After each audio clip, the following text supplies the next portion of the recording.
Why, hello there. It is 2 a.m. I have had way too much caffeine, and I'm ready to talk inspiration.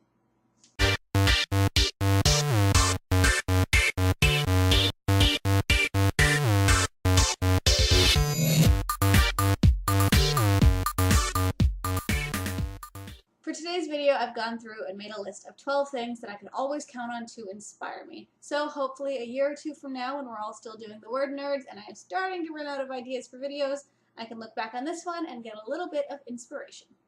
First up, I have my collection of writing books. I have a ton, I haven't read them all, but I can always count on them if I'm feeling a little stuck or like my writing isn't quite where I want it to be.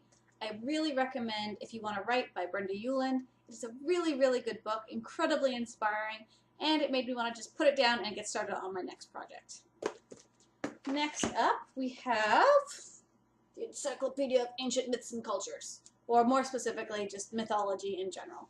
I love Greek mythology specifically, but there's a lot of different stories in human history that anyone can draw on if they're feeling a little dry in the inspiration well.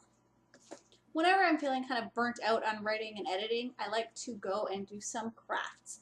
As you can see, I am no great talent at any of this, but I find it helps me to clear my mind to focus on something else entirely, and you usually get something fun to hang on your wall. For this next one, I'd love to be able to claim that all the time I spend on it is all about getting inspired, but I'm pretty much just addicted to television.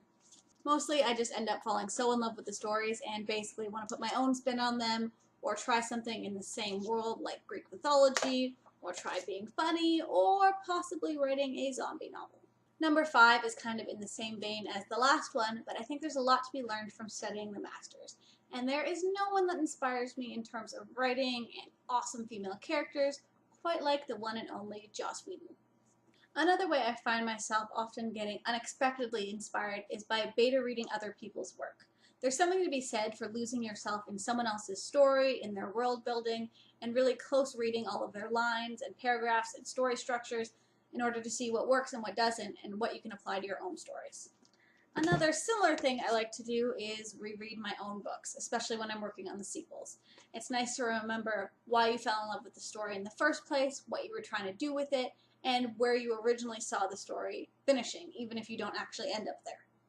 Something else that is way more time and money consuming than anything else on this list, but that never fails to get my creative juices flowing, is traveling. I've been very lucky. I've gotten to travel a lot so far in my life, and I find it really helps me think of story ideas and characters that I don't think I ever could have come up with just sitting here at my desk. Number 9 is cover design. This is something I like to do when I'm just beginning a new story or project, and I want to give myself a visual representation of what it is I want the story to be.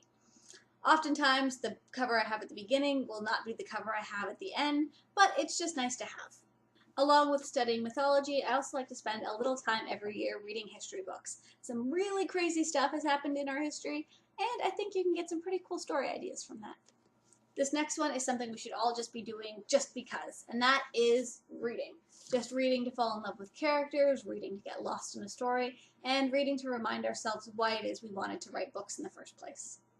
And finally, I have my inspiration wall. I wanted to surround my workspace with pictures and quotes and just fun things that got me excited to sit down and write every day. That's it for this list. Of course, there are lots of other things that inspire me, but hopefully I've given you a little bit of ammunition to get through your writing this weekend. Speaking of the weekend, don't forget to tune in to the next Word Nerds chat on Sunday at 7 p.m. Eastern Time. We'll be talking about publishing, and hopefully we'll see you there.